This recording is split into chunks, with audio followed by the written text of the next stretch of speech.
Yes, you can get this money from your property tax-free without you selling the property. And guess what? If the property is truly investment, tenants in there will be paying this money.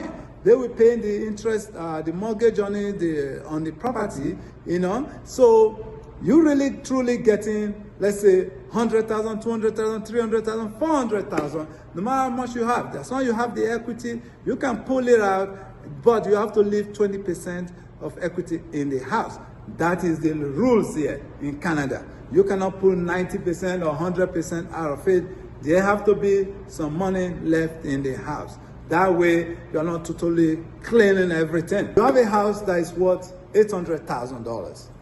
Now, maybe you have a mortgage of $400,000 on it. The government said you can keep 20% on the house, but you can take up to $800,000 property. You can take out up to $640,000. Now, remember I said earlier, you have $400,000 mortgage on the house.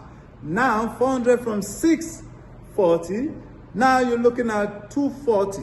You have a potentially can take as much as 240 out of your house, you know, and that is a free cash for you. So just go straight into your bank account and just start spending it. Government is not going to ask you to pay taxes on it at all. Now, again, potentially can take up to 240, but depends on what you need. If you need 100,000, you take 100. If you want the whole 240, you take the whole 240.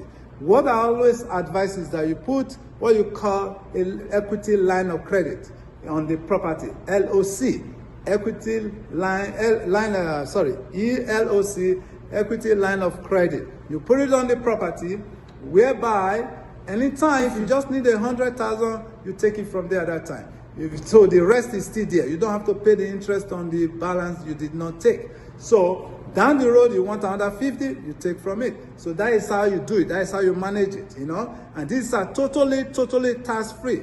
It's a loophole that the government allow you to do, you know, without selling it. You don't pay property tax, to gain tax on it. So that is why I will advise you to put an equity line of credit on your house, take out the equity, put it in your bank, spend the way you want to spend it, can use it for children